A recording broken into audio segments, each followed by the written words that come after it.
a courtroom drama involving Blake Lively, Justin Baldoni, and the highly anticipated It Ends With Us adaptation suddenly hits pause.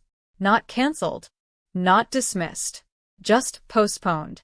If you felt that tiny jolt of curiosity, wait, why now? What does this mean? And what happens next? You're not alone. Legal delays are common, but when they involve Hollywood stars, best-selling novels, and intensely invested fandoms, every postponement feels like a cliffhanger ending. And that's exactly what this is.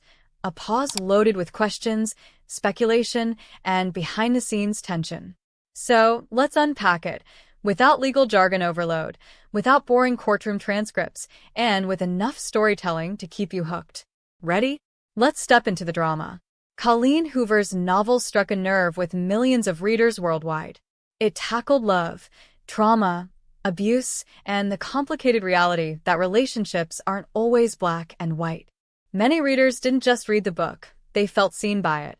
That emotional connection is why expectations for the film adaptation skyrocketed the moment casting was announced. Blake Lively as Lily Bloom? Intriguing.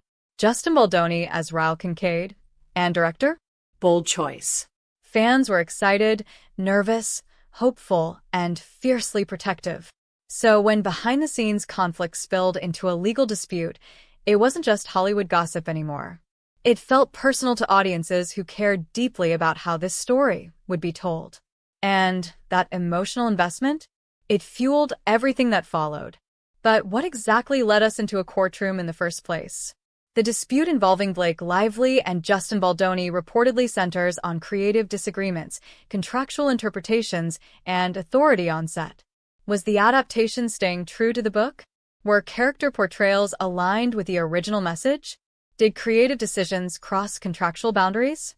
These questions don't just exist in directors' chairs, they end up in legal filing cabinets. And once lawyers enter the chat, things stop moving quickly. Which leads us to the trial, and now the delay. A trial postponement doesn't necessarily signal wrongdoing, favoritism, or collapse.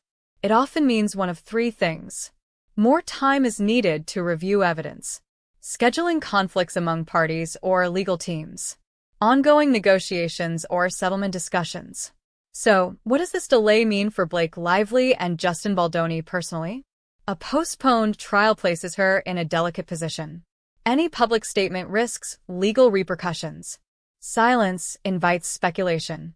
Yet, delays can also work in her favor. Time creates space for strategy, reflection, and possibly resolution without a full courtroom showdown. A legal delay gives Baldoni time to refine legal strategy, protect his professional reputation, potentially negotiate behind closed doors. But it also keeps him in limbo, unable to fully move forward while the case remains unresolved. A postponed trial feels like being stuck between chapters. You know something big is coming, but you're forced to wait. Fans aren't just asking legal questions, they're asking emotional ones. Will the film still honor the book's message? Will the delay impact release timelines? Can this project survive the controversy? The unanswered questions keep people talking and clicking. When people think trial, they imagine a dramatic courtroom finale. But in reality, many legal disputes end before that. Here are three realistic possibilities. A private settlement, the most common outcome and the quietest. No verdict, no spectacle. Creative compromise. Both sides agree on revised terms allowing the project to move forward. Delayed but definitive trial.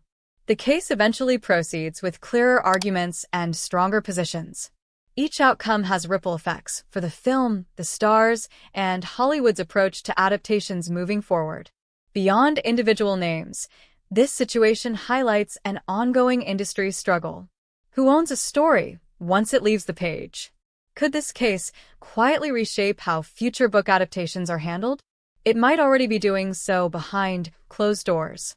Blake Lively and Justin Baldoni now exist in that space between action and outcome. And so do we, as viewers, readers, and curious onlookers.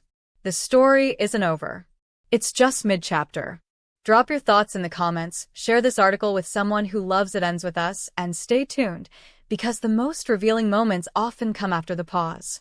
And when the next update drops, will you be ready?